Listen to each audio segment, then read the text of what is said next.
लेता हूँ पहले, कोई कंट्रोवर्शियल प्रश्न नहीं रहेगा, सीधा सीधे हमारी मांग के बारे में खाली रहेंगे। मेरे लिए है क्या जगह है?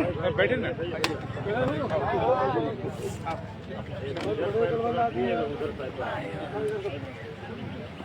हम चारों खाली पात्र रखेंगे। आपको कुछ बोलना है? धम्मपद बंदे जी, कुछ बोलना है आपको?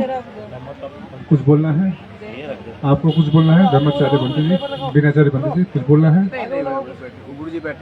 ठीक है। ये धुआं कहाँ से आ गया? इतना धुआं हो गया। कचरा जला रहा, वो कचरा जल रहा है, वो कचरा जल रहा है पूरा।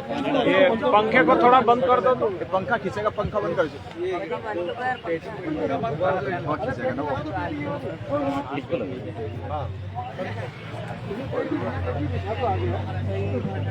पेटी ये वाली, इसको पेटी को दिखा दो यहाँ पे। ये वाला नहीं, ये वाला सही है ना। मोबाइल लगा रहा है,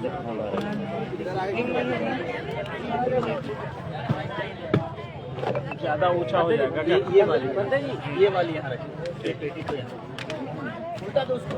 हाँ ऐसे, ठीक। एक मिनट, ठीक है, उसको ऐसे करना है।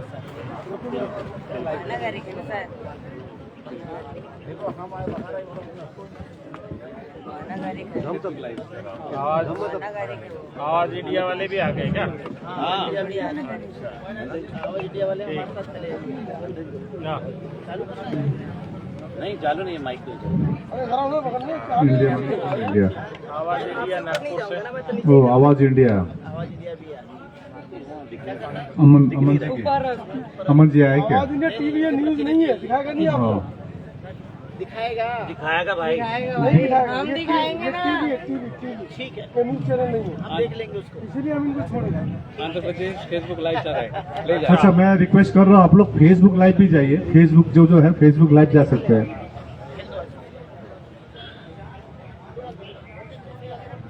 आंध्र प्रदेश के सभी लोग देख रहे हैं।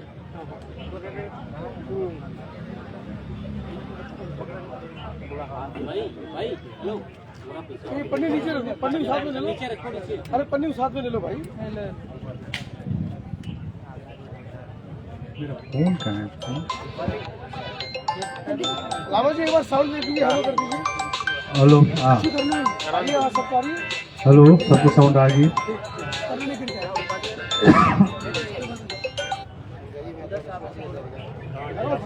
आवाज देखना बंद है नहीं। भैया ये ऊपर उठा लो, पीछे से ये सब ऊपर उठा लो, दिखना चाहिए पूरा दूर तक।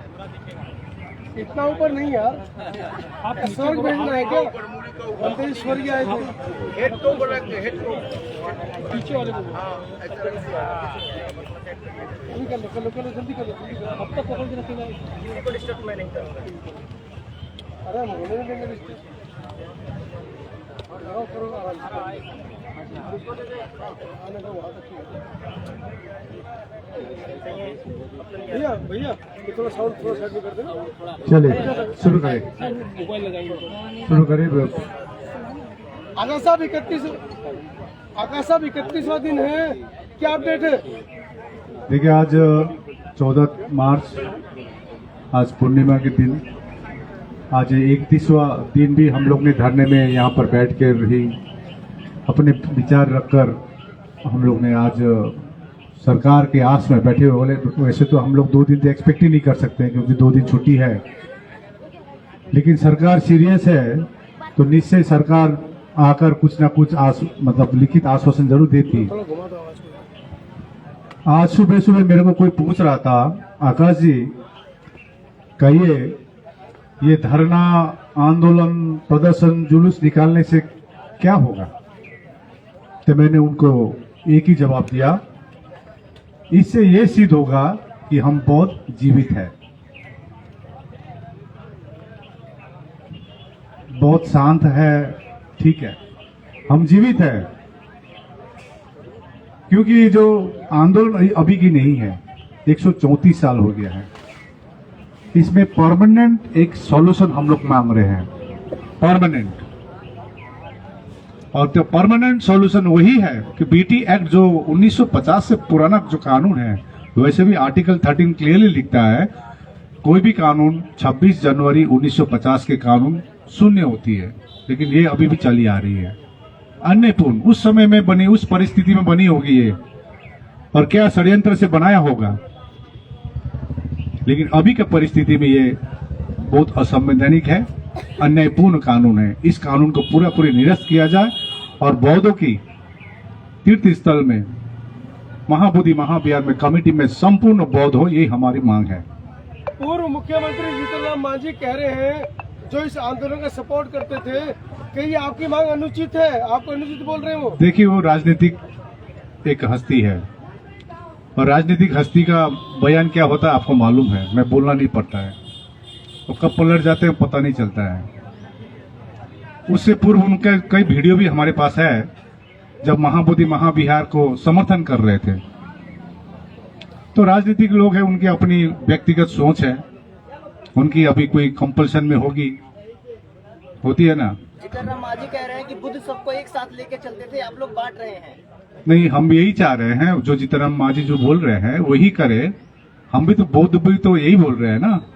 आप राम मंदिर जो अयोध्या में, वहां पर बौद्ध को, हमारे मॉन्क्स को रख दीजिए वहां पर कमेटी में, विष्णुपद मंदिर में रख दीजिए। एक भी विष्णुपद मंदिर दिखाइए जहां पर भगवान बुद्ध की मूर्ति हो, एक भी दिखाइए। आप जो बोल रहे वही सही है, इतिहास गलत नहीं बोलते, सत्य छिपती नहीं है। देखिए, आपको आपका विचार, वो व्यक्तिगत विचार हो सकती है, वैसे भी मैं राजनीतिक लोगों को विश्वास नहीं करता हूँ। हमने खाली एक ही पाया है, सतीश कुमार दास शुरू से जब आंदोलन शुरू की थे, राजनीति से उठ के काम करता है, और ये जो भी बयानबाजी दे रही है, समय बहुत बलवान होती है, आपको मालूम है। समय पर और जनता बहुत बड़ा बलवान होता है, जनता, समय और जनता। विष्णु के 9वें अवतार हैं तथागत बुद्ध, तो रख दीजिए ना आप। आपको पाप लगेगा। विष्णुपद मंदिर में रखिए ना, हम बोल रहे हैं तो एक भी दिखाइए ना आप पूरे भारत में, जहां पर भगवान बुद्ध की मूर्ति रखा हुआ है, भगवान बुद्ध के नाम पर कुछ रखा हो, जहां पर बुद्धिस्ट वहां पर कमेटी में हो। अरे भाई, आप पत्रकार हैं कि कोई अलग से आए हुए हैं? देखिए, हम लोग पाप और पुण्य में विश्वास नहीं करते हैं। अगला जन्म पाप, हो जाएगा देखिए, आपका। एक चीज है, भगवान बुद्ध ने सीधा बोला है, बुद्धं शरणं गच्छामि, अपनी ज्ञान की प्रयोग करो। स्वर्ग भी यही है, नरक भी यही है। वो जो अगला जन्म और पूर्व जन्म का जो बात करते हैं, वो काल्पनिक बातें हम लोग बुद्ध नहीं मानते हैं, और वो डर दिखा कर 1000 सालों से हमारे बहुजन समाज को बरगा लाने की कोशिश कर रहे हैं, ये समझ रहा है, यही है। इसलिए बाबा साहब ने कहा, अपने शिक्षा को इंपॉर्टेंस दो।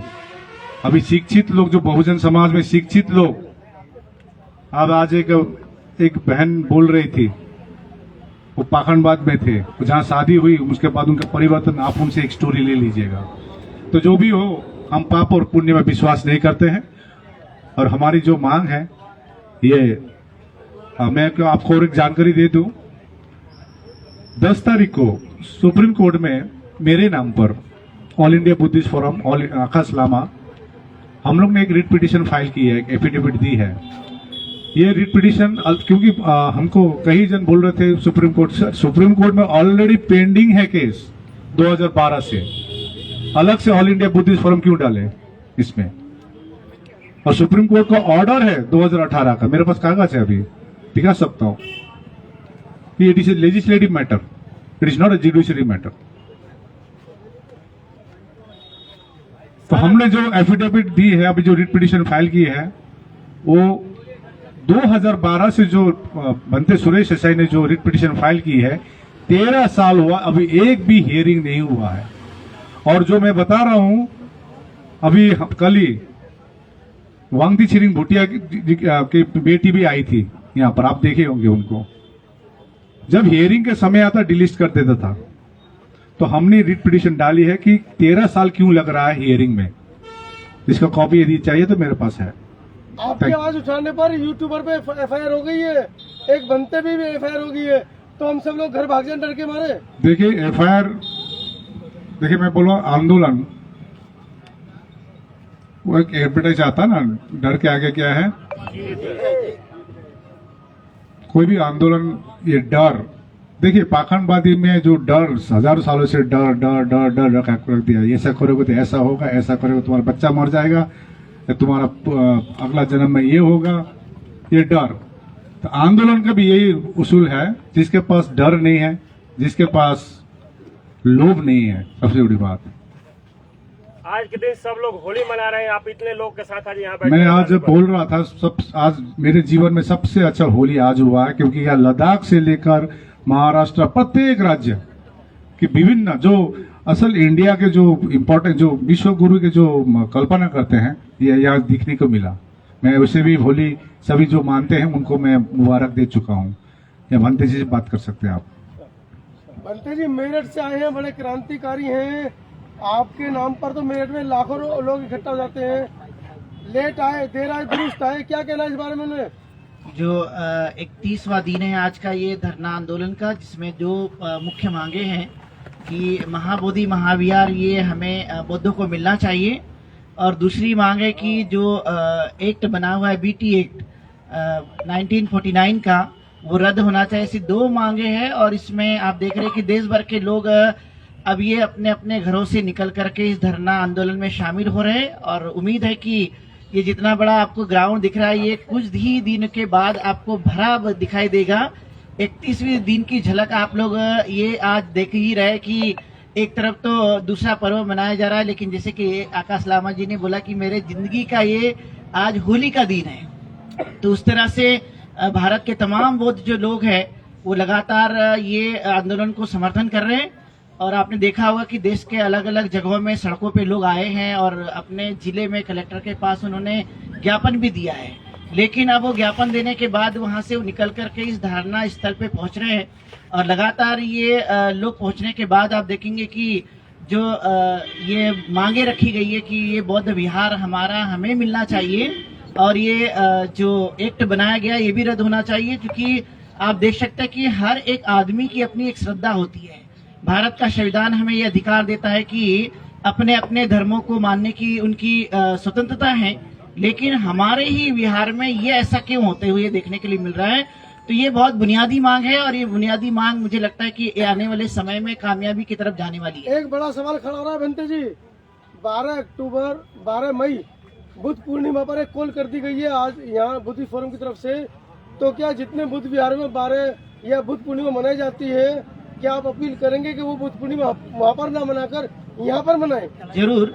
मैं अभी 1-1.5 घंटे पहले एक विहार से मिलकर आया, अभी मैं एक भंते जी से, उन्होंने भी यही बात डिस्कशन में की कि हम सब लोग यहाँ के जो लोकल बुद्ध विहार के लोग हैं, वो भी हम लोग जो 12 मई का बुद्ध पूर्णिमा का दिन होगा, हम लोग इस बार यहाँ मनाना चाहते हैं। और वो लोग भी सोशल मीडिया के माध्यम से जगह जगह प्रचार करते हुए नजर आ रहे हैं। ये आपको जो है भारत के अंदर में इस बार सबसे बड़ी बौद्ध पूर्णिमा जो दुनिया में आपको देखने के लिए मिलती है, लेकिन इस बार 2025 की जो बौद्ध पूर्णिमा है 12 मई का दिन होगा, वो सिर्फ और सिर्फ बोध गया में ही आप लोगों को मनाते हुए सारे बौद्ध नजर आएंगे। और हम लोगों ने ये अपील करना शुरू कर दिया है, धरना स्थल से भी शुरू है, और जो लोग जगह जगह हमारे बौद्ध भिक्षुगण और उपासक उपासिका जहाँ जहाँ पर भी रह रहे हैं, वो अपील करते जा रहे हैं कि इस बार की बौद्ध पूर्णिमा हमें कहीं नहीं, इवन डॉक्टर बाबा साहब अम्बेडकर की जयंती पर जो लाखों रुपए खर्च होते हैं वो भी ना करते हुए इस बार जो है इस धरना आंदोलनों को एक बड़ी गति देते हुए कहीं ना कहीं हम जो है 12 मई का जो बौद्ध पूर्णिमा का पर्व है वो सिर्फ और सिर्फ हम बोध गया में मनाएंगे। धन्यवाद। सर, आप क्या अपील करेंगे लामाओं से, दार्जिलिंग से, सबसे? जी मैं रुक जाइए वो जी। मैं बोलता हूँ ना, अपने हक और अधिकार के लिए निमंत्रण नहीं दी जाती है, जिसका जमीर जिंदा है वो खुद ब खुद चले आते हैं। तो मैं और एक चीज बोलना चाह रहा हूँ कि मैं जैसे सतीश कुमार दास जी का नाम लिया था, चंद्रशेखर आजाद, उनका भी नाम लेना चाहता हूँ मैं। और लद्दाख से आए हैं लामा, उनके पूरे लगभग 65-66 लामा के ग्रुप आए हैं, इनसे भी आप प्रश्न पूछ सकते हैं। बंते बंदामी, मेरा नाम जी गाँव। बंते जी, इस बार बुद्ध पूर्णिमा उधर मनेगी या इधर? वो तो जहाँ में वो बोलने का वो निशा जहाँ भी वो बुद्ध का वो है वही सब पे मनाया जाएगा, इसका कोई वो नहीं। क्या कहना है इस पूरे मामले पर? मैं इधर में मेन आने का मेन मकसद जो है क्यों आया ये आप लोगों का प्रश्न है ना जी। तो अभी हमारा महाबोधि टेम्पल में अभी कुछ दिन पहले एक वीडियो वायरल हुआ था, आप लोगों को स्पष्ट रूप से पता होगा है ना, जो हमारा एक मंदिर के अंदर जो सरासर वो बुद्ध का ही था उसको पंडुप बना दिया है ना, ये है वो है बोल के अभी वहाँ 5 पांडुप ऐसे ऐसे बोला गया, तो हम उधर में पूजा करके 5 रूप से उसे देखा दिखाया, तो ऐसा कुछ भी नहीं है ना। ऐसा चलता रहेगा तो एक दिन हमको भी पांडुप बनाने का ऐसा समय भी आ जाएगा। तो हमारा मेन बोलने का मकसद जो है, जो हम लोग एक बुद्धिस्ट है तो बुद्धिस्ट का जो भी है अधिकार बुद्धिस्ट को देना चाहिए, बस हम उसी के आंदोलन में दिल्ली में आया हुआ है, ऐसा कुछ नहीं हुआ। Thank you. नीतीश कुमार साहब जी को मैंने ये बोलना था ना, जब भी पूजा होता है दलाई लामा जी का हर दिसंबर के टाइम में होता था, तो सर जी बोलता है जब भी आप लोगों को कुछ भी दिक्कत होगा तो हम आप लोगों के साथ है। जब हम लोगों आज कुछ करने का समय आया, आप मौन क्यों हैं, ये आपसे पूछना था बस। मेन बात ये है, आप जब प्लीज जल्दी से जल्दी इसके ऊपर कुछ कार्रवाई कीजिए, है ना, बस यही पूछना है सबसे। बनते जी, बुद्ध पूर्णिमा कहाँ मनेगी? पूरे देश के बौद्धों का सवाल है। हम तो बुद्ध गया में महाबोधि विहार में 1994 से माने 93 से अभी 2019 तक के मैं यहीं पर था। बुद्ध जयंती का आयोजन कालचक्र मैदान में करते थे, बीच में केवल 3-3.5 साल थाईलैंड में रहा। अब ये बहुत जम के बुद्ध जयंती जो है बुद्ध गया में ही होगी। पूरे देश वालों से पूरे देश ही नहीं दुनिया के बौद्धों से आह्वान कर रहे हैं। बनते जी, जैसे अभी पूरी दुनिया की बात आपने बताए, तो आप इसलिए भी हैं कि पूरी दुनिया यानी जिस तरह से अखंड भारत की बात कर रहे हैं, अखंड भारत की बात वर्तमान में जो सरकार है वो भी कर रही है, अंतर क्या देख पा रहे हैं? अभी ऐसे है कि कम्युनिकेशन जो है हमारा देश विदेशों के लोगों को सच्चाई मालूम नहीं है, क्योंकि हमारे देश का जो मेन मीडिया है अभी भी देख रहे हैं कि मीडिया में हमारी बातें नहीं आई। जो सोशल मीडिया है इसी के माध्यम से लोगों को मालूम हो रहा है। तो सरकार ने अपने जिस प्रकार से सच्चाई को दबा के रखा है, उस सच्चाई को दबाए बहुत ज्यादा दिन छुप के नहीं रहेगा। अब लोग जान रहे हैं, समझ रहे हैं। हम लोगों को वहां से जो गोलंबर से उखाड़ने की मेन वजह जो है, हम वहां बैठे थे तो देश दुनिया के लोग आ रहे थे, देख रहे थे, मिल रहे थे, बैठ रहे थे, बातचीत कर रहे थे। तो जो बोधगया टेम्पल कमेटी है उसके जो प्रमुख जिलाधिकारी गया है, इन लोगों को लगा, बिहार सरकार को लगा कि ये तो यहाँ बैठ करके तो सारी बात दुनिया में फैला रहे हैं कि दुनिया के बौद्धों पर अत्याचार है, और दुनिया के बौद्धों पर अत्याचार नहीं है। ये बोधगया टेम्पल एक्ट 1949 मुसलमानों के साथ अत्याचार कर रही है, ईसाइयों के साथ अत्याचार कर रही है, सिखों के साथ अत्याचार कर रही है, लिंगायत और जैनों के साथ अत्याचार कर रही है। क्योंकि बोधगया का जो महाबोधि विहार है, यहाँ का जो जिलाधिकारी है वो लोगों को नहीं बनाया जाएगा, ये अत्याचार नहीं तो क्या है? माने जिलाधिकारी माने गया का प्रमुख जो है मुस्लिम नहीं बन सकता, लिंगायत नहीं बन सकता, ईसाई नहीं बन सकता, सिख नहीं बन सकता। तो ये हमारे भारत के संविधान में जो हमें 25 से लगाकर 30 तक के जो आर्टिकल दिए धार्मिक स्वतंत्रता का अधिकार, ये तो इसकी हत्या हो रही है। तो ये संविधान लागू कहाँ है? जो संविधान ही लागू है, केवल दिखावे के लिए लोग बात करती है कि संविधान, भारत का संविधान। तो हम लोग जो बैठे हुए हैं, ये भारत का संविधान लागू कराने की भी बात है, धार्मिक अल्पसंख्यक लोगों के हक और अधिकारों की जो हकमारी हो रही है उसको उठाने के लिए बैठे हुए हैं।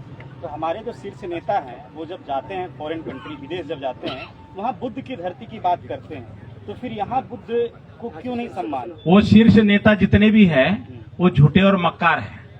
वो हाथी के दांत की तरह से दिखावे के दांत दूसरे और खाने के दांत दूसरे हैं। तो इसलिए जो है सही बात अब आप सोशल मीडिया के माध्यम से जनता में जा रही है, और जनता यहाँ आ रही है, तमाम राज्यों से आ रही है, सच जानने के लिए आ रही है कि दुनिया के बौद्धों का दान जाता कहाँ है। 31 दिन हो गया आंदोलन के। अब आगे की क्या रणनीति है? मतलब लगातार आप लोग बैठ रहे हैं। देखिए, हम लोग जब तक बीटी एक्ट 1949 निरस्त नहीं होते, हम लोग धरने में बैठे रहेंगे, ये क्लियर है। और बहुत ही कमेटी में रहे। और मैं एक अभी सोच रहा था, इस 31 दिन में मैं खुश हो रहा हूँ क्योंकि आप कैमरा उल्टा घुमाइए, पूरा रिपोर्टर है। ये भी सफलता है धरने की, क्योंकि पहले तो खाली मंटू जी ये समता विचार मंच दिखता था प्रेस कॉन्फ्रेंस में। अभी तो देखिए ऐसा भर गया है प्रेस का, हमको लगा आप सब सही दिशा में जा रहा है आंदोलन। थैंक यू सबको, धन्यवाद। पंत जी, आपके ऊपर एफआईआर दर्ज हो गई है, क्या कहना है इस मामले में? मैं बता देता हूँ, सुनिए। पे भी एफआईआर दर्ज हो गई अब मैं और डिक्लेयर करना चाह रहा हूँ, यहाँ पर किसी को भी एफआईआर होती है तो ऑल इंडिया बुद्धिस्ट फोरम इसकी पूरी जिम्मेदारी लेगी। नहीं, आपने तो कह दिया कि अगर आपके अलावा आपकी जो टीम है उसके अलावा कोई दूसरा व्यक्ति नहीं, उसमें लिस्ट में है तो आप जिम्मेदार नहीं है। देखिए वो लिस्ट में है, आपके यहाँ बयान दिया है तो जिम्मेदार तो ये है। नहीं उसमें उन्होंने ऑलरेडी हमसे बात हो गया है, मैं हम लोग बात रखने दीजिए। ठीक है। पंत जी, आप थाने गए, क्या क्या मामला हुआ, दिल्ली की टीम जानना चाह रही है। आप सभी पत्रकार बंधुओं को जिस प्रकार विदित जानकारी है कि 4 मार्च को मेरे ऊपर और धाकड़ टीवी के ऊपर मुकदमा दर्ज किया गया, और मुकदमा किन किन धाराओं में हुआ मैं वो भी बता रहा हूं। वो धारा लगाई गई कि जो अपराध हमने किए भी नहीं है। धारा लगाई गई है 67, जिसमें ये जिक्र किया गया कि आपने इलेक्ट्रॉनिक यंत्रों का दुरुपयोग करके वहां की कुछ प्राइवेसी चीजों की पिक्चर ली है और फिर उनको वायरल किया है। दूसरी धारा लगाई गई है 196, तीसरी धारा लगाई 298। तो ये वो धारा है जिसमें ये जिक्र होता है कि आपने धार्मिक भावना को किसी की ठेस पहुंचाई है, धार्मिक उन्माद फैलाया है। तो हम ये पूछना चाहते हैं कि वहां महाबोधि महाविहार में किसकी धार्मिक भावना आहत हुई है, कौन सा धार्मिक उन्माद फैला है? उल्टा हम लोग हो रहा है। धार्मिक भावना तो हमारी आहत हो रही है, क्योंकि महाबोधि महाविहार पे पंडित पुरोहित वहां पे पिंडदान कर रहे, तो किसकी भावना आहत हो रही है, किसकी संस्कृति आहत हो रही, हमारी हो रही है। तो हम पे झूठा आरोप लगाया गया, ये बेबुनियादी आरोप लगाया गया, और ये आरोप भी किसने लगाया? ये प्रशासन ने लगाया। जमानत हो गई है? अभी जमानत क्या हुई नहीं, हमने अपील कर रखी है, आज छुट्टी होगी। अब एफआईआर किसकी तरफ से हुई है? एफआईआर हुई तो बता रहे कि एफआईआर भी केवल प्रशासन ने करी, सीओ ने अपनी तरफ से। आप सोचिए, सीओ पार्टी बनी है तो कितने प्रेशर में है सरकार और प्रशासन, कि वहां पंडित पुरोहितों के इतने प्रेशर में है कि वो एफआईआर खुद ही लिख रहे हैं। सीओ खुद ही एफआईआर लिख रहा है, या तो लोग जनता जाके उनसे एफआईआर लिखवाते हैं अपनी, वो खुद पीड़ित बन गए। अब उनसे सीओ से पूछा जाएगा कि तुम पीड़ित हो गए हो, तुमने एफआईआर दर्ज करी है अपने नाम से, तो तुम पीड़ित हुए। आपके ऊपर आरोप है कि आपने बुद्धिस्ट फोरम से अलग जाके बयान दिया है, इसलिए इसकी जिम्मेदारी आपकी अपनी है। नहीं, बुद्धिस्ट फोरम के साथ हम सब लोग हैं, अलग कोई बयान नहीं। ये धरना प्रदर्शन पूरे देश के सभी संगठनों को मिलकर चल रहा है। पंत जी, कहीं ऐसा तो नहीं लग कि जानता ना करके प्रशासन ही महाबोधि महाविहार मुक्त नहीं होने दे रही है? देखिए, इसे पूरा रोड़ा जो अटका रही है प्रशासन अटका रही है। हाँ। प्रशासन ही नहीं चाहती है, पर हमें प्रशासन को ये सिखाना है कि सरकारें भी बदलेगी, प्रशासन भी बदलेगा, पर अधिकारी भी बदलेगा, जिस दिन ये पूरा बौद्ध समाज, पूरा बहुजन समाज एकजुट होकर बौद्ध गया आ जाएगा। आकाश जी, इस पर आपका क्या कहना है? एफआईआर दर्ज हुई है, उन्होंने अपना बयान दे दिया, आप भी दीजिए। देखिए,